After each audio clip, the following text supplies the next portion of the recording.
Orang-orang berlayar itu kan mereka orang-orang perahu berlayar, membawa beli senjata di Surabaya, bawanya ke sini. Bawa ke sini langsung ketemulah pengambil membawa senjata untuk melakukan perlawanan, habis dijadikan persahabatan, menjadi satu kesatuan kekeluargaan. Dan menurut cerita bahwa kekeluargaan bukan secara lisan, minum darah antara satu dengan yang satu. Tahun 92 itu kan ada gempa bencana, masjid ini sudah tidak ada lagi. Dulu masjid ini kan berbentuk kayak rumah panggung, pakai tiang-tiang semua, tapi bentuknya seperti masjid ya. Jadi begitu habis gempa, masjid ini dapat bantuan dari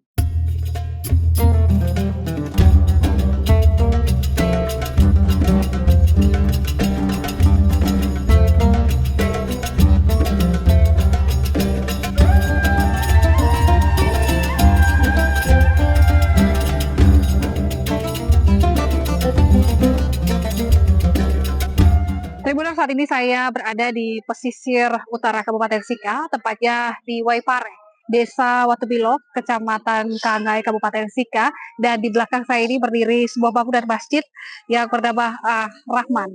Dan Tribuners, masjid di belakang ini memiliki sejarah yang panjang. Juga ada keterkaitannya dengan masuknya agama Islam di Kabupaten Sika. Dan nanti kita akan melihat sejarah di balik masjid ini, maupun juga nanti cerita dari para tetua atau masyarakat umat muslim yang tinggal di sekitar Masjid Ar-Rahman terkait dengan sejarah masjid maupun juga sejarah masuknya agama Islam di Kabupaten Sika. Simak liputan kita berikut ini. Masjid Ar-Rahman Waipare di Desa Watumilo, Kecamatan Kangai, Kabupaten Sika, Pulau Flores, Nusa Tenggara Timur, berdiri kokoh sebagai simbol masuknya Islam di Kabupaten Sika sejak awal abad ke-20. Rumah ibadah yang diyakini sebagai salah satu yang tertua di wilayah ini bukan sekedar bangunan fisik. Rumah ibadah ini merupakan penanda sejarah yang lahir dari ikatan persaudaraan antara pelaut Bugis dan penguasa lokal. Terletak hanya beberapa langkah dari bibir pantai utara Pulau Flores, masjid ini menyajikan perpaduan warna yang kontras dengan alam pesisirnya. Tokoh masyarakat setempat, Muhammad Kadri, menuturkan bahwa kehadiran Islam di wilayah tersebut dibawa oleh para pelaut asal Gujarat dan Sulawesi yang melintasi perairan Nusantara sekitar tahun 1901. Pertemuan antara pendatang dan penguasa lokal, Raja Kangai, tidak berakhir dengan konflik. Sebaliknya, mereka menjalini persahabatan erat yang dikukuhkan melalui tradisi unik, minum darah, sebagai simbol persaudaraan yang tak terputuskan. Sebagai bentuk penerimaan, Raja Kangai menghibahkan lahan di sepanjang pesisir pantai hingga ke Tanjung Darat untuk dikelola para pendatang. Di lahan inilah pemukiman dan tempat ibadah dibangun. Menurut sejarah dari cerita dari orang-orang tua sebelum saya ini, mereka menyatakan bahwa Islam masuk di Sika ini diperkirakan tahun 1901. Waktu zaman Belanda dulu sampai zaman Jepang. Setelah itu orang-orang Gujarat dari Sulawesi, dulu kan orang-orang berlayar itu kan mereka orang-orang perahu berlayar, membawa beli senjata di Surabaya, bawanya ke sini. Bawa ke sini langsung ketemulah Raja Nai, Ratu Nai, Raja Kerajaan Kangai yang tempatnya di sana. Ada rumah raja di situ.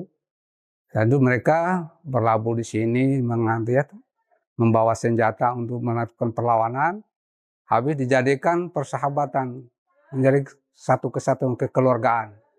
Dan menurut cerita bahwa kekeluargaan bukan secara lisan, minum darah antara satu dengan yang satu, sehingga menjadi persahabatan yang jadi tuntun. Setelah itu, raja itulah memberikan tempat untuk dihuni. Bahkan bukan di sini saja, sampai ke daratan Tanjung Darat, pantai dari sini itu. Sampai sekarang mereka punya moyang-moyang dulu yang ahli waris makan sampai termasuk Pangabata, termasuk Tanjung Darat. Itu diberi oleh kerajaan ini karena dia untuk mempertahankan kekuatan di masa itu. Setelah itu mereka kan hanya 4 dekade, sudah 4 dekade. Sampai sekarang dulu dikasih hibah tanah ini untuk membangun rumah ibadah zaman itu. Bangun rumah darurat dulu. Saya dulu 83, 82 ke sini masih bangunan masih lama itu. Direnovasi itu setelah gempa itu baru direnovasi sebagaimana rupa kita lihat ini. Masa itu terdarurat sangat. Nah, setelah dari generasi ke generasi, setelah mereka kan datangnya tidak sebegitu banyak. Setelah itu dia orang-orang dari atas, yaitu orang-orang dari gunung, dipekerjakan di sini. Karena mereka sudah punya tahu lahan kelapa sampai ke Tanjung Darat, sampai ke pulau ini, pulau besar ini juga. Dipekerjakan, langsung ditinggalkan di sini, dibagi-bagi. Ini jadi orang yang di asli Waipare ini, orang-orang dari Bugis hanya tinggal seberapa saja ini. Yang lain itu orang-orang dari sini semua yang menempati tempat di sini. Mereka bergabung dengan mereka, langsung mereka memeluk Islam. Akhirnya mereka tinggal di sini. Jadinya kampung Waipare tadi. Orang dulu artinya kan Waipare itu air yang ada beras katanya. Katanya dulu sumur sudah ditutup ini. Sumur itu orang-orang dulu panen, ambil dulu orang di gunung kan tidak ada air. Kata ambilnya situ zaman itu. Dan namanya Waipare, orang bilang itu air apa? Air beras. Ceritanya begitu dari orang tua dulu yang sudah meninggal semua. Dengan pembuktian nenek moyang mereka itu ada pembuktian kubur sana. Kubur itu sudah ratusan tahun tuh. Kubur masih dia kan dicor tuh orang bawa kubur itu dibikin modifikasi macam kayak kubur-kubur yang ada di Jawa itu. Kan mereka dulu kan berdagang ke Jawa dengan perahu, langsung dibawa, misalnya apa segala macam dimuat dari sana mereka orang-orang dulu kan tahu sendiri. Apalagi kuburnya masih ada itu. Itu namanya mereka kalau tidak salah namanya Haji Taning. Haji Taning itu yang orang pertama ke sini. Nah, setelah itu dia punya ada kan beberapa orang tuh, ada yang nanti di sini setelah bangun ini, setelah itu mereka ada yang ngungsi ke Momere itu Haji Arsad mereka. Pak Haji Arsad itu punya mama kan dari sini. Orang Sulawesi juga ngungsi lah ke Momere, tinggal di Momere, akhirnya bangun Masjid Biru itu. Gitu. Habis di sini Geliting, dulu kan ada pelabuhan di Geliting saja. Setelah itu menjadi pelabuhan, akhirnya mereka bangun dengan masjid di Geliting. Nah, dan ahli waris ada yang di Geliting, ada di sini. Yang kawin-mengawin, sudah campur baur tuh. Di masa-masa sekarang. Itulah kejadiannya begitu. Jadi masjid ini sudah menjadi tenar. Kalau ditanya di Sika, orang sudah tahu Waipare yang masjid pertama. Sudah tidak asing lagi buat kita. Ceritanya begini, saya dengar dari ahli warisnya yang sudah almarhum Pak Imam sudah meninggal. Dia bilang mereka dulu zaman perang. Mereka ini orang-orang Bugis. Orang Bugis itu orang-orang pelaut. Kebetulan pelaut di kampung halamannya itu juga orang dulu kan masih zaman antara satu dengan yang lain kan tidak ada yang tidak sama sependapat. Jadi mereka berlayar. Dan mereka berlayar di mana tempat yang nyaman, mereka tinggal di situ. Akhirnya mereka nenek moyang datang, berlayar ke sini kemana-mana. Katanya ada yang sampai ke Ombai sana. Ya kan banyak orang Bugis tuh. Berlayar ke situ, ada yang nusul ke sini, ada yang di sana, ada yang mereka ini yang ke sini. Khalik namanya. Mereka punya farm Khalik itu dari sana itu. Kalau namanya Khalik itu berarti mereka orang-orang Muslim yang pertama di Momere yang ada di Waipare itu. Itu farmnya Khalik. Jadi mereka langsung berdagang. Setelah datang rasa nyamannya di sini tidak kembali lagi. Nyaman kan karena diberi lahan begitu. Mana yang penyuka kuat garap di bagian pantai itu. Raja Naik kan kuasanya sampai di mana ya? Mungkin di Nebe. Karena Tanjung Darat ini mereka ini ada tanah Tanjung Darat banyak sekali. Di bagian pesisir. Karena orang zaman-zaman dulu, zaman-zaman itu kan orang tidak ada yang tinggal di pesisir. Orang kan lari ke gunung semua. Zaman penjajah. Ya mereka lahan banyak. Sampai di pulau juga itu. Dan waktu itu mereka sudah punya ilmu pengetahuan. Sudah bisa masa depan sudah berpikir. Kita di sini kan hanya makan saja. Mereka sepikir, oh ini harus tanah saya garap di sini, garap di sini. Jadi di pulau besar itu berapa tempat tuh orang-orang Bugis. Sampai di Pangabatang sampai sekarang itu milik mereka. Mereka dari Pulau Pangabatang. Itu Khalik punya itu. Paham Khalik. Begitu.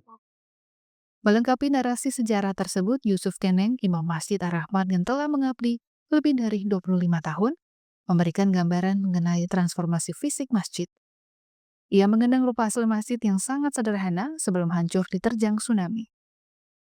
Pasca bencana, upaya membangun kembali masjid dilakukan dengan penuh perjuangan. Yusuf mengungkapkan bahwa pembangunan kembali masjid ini lebih banyak mengandalkan swadaya masyarakat yang mayoritas bekerja sebagai nelayan.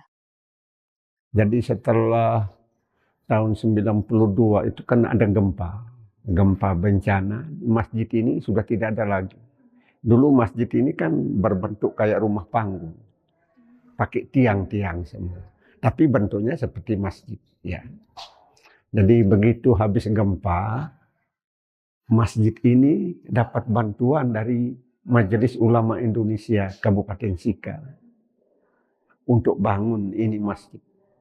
Nah, bangun berupa dia punya tiang-tiang, rangka-rangkanya ini yang kalau ini sudah diperbaharui.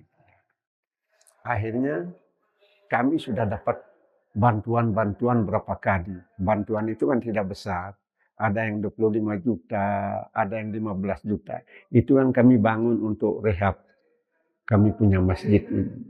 Jendelanya, pokoknya yang sebagaimana adik lihat sekarang ini. Yang terakhir ada donatur, orang yang ada uang. Maksudnya orang pengusaha. Kasih kami bantuan, tidak tahu uangnya berapa. Dia sendiri yang tangani ini. Dia punya kerja pelafonnya, semua sampai di luar. Uangnya kami tidak bisa sebut karena dia sendiri yang langsung tangani. Kalau kondisi ibadahnya biasa-biasa saja. Hanya kondisi masjidnya itu seperti yang saya bilang tadi itu. Masjidnya kayak rumah panggung begitu, pakai tiang-tiang semua dengan dinding-dinding. Begitu gempa, hancur. Nah, begitu. Akhirnya setelah gempa baru mulai bangun pelan-pelan ini, Mas. Terminal Masjid Ar-Rahman yang berada di Waipare, di Desa Watubilo, Kecamatan Kangae, Kabupaten Sika, Nusa Tenggara Timur, berdasarkan sejarah, merupakan masjid pertama yang ada di Kabupaten Sika dan juga menjadi titik masuk sejarah Islam masuk ke Kabupaten Sika. Masjid tertua ini juga pernah runtuh pada tahun 1992 ketika gempa dan tsunami menerjang Pulau Flores atau Kabupaten Sika. Kemudian masjid ini dibangun kembali hingga kokoh berdiri saat ini. Saat ini masjid ini juga menjadi tempat ibadah masyarakat di sekitar dan memiliki nilai sejarah dan harapnya bahwa masjid ini terus menjadi tempat yang ramah dan juga mewariskan cerita di balik berdirinya masjid tertua di Kabupaten Sika. Download Tribun X sekarang, menghadirkan lokal menjadi Indonesia.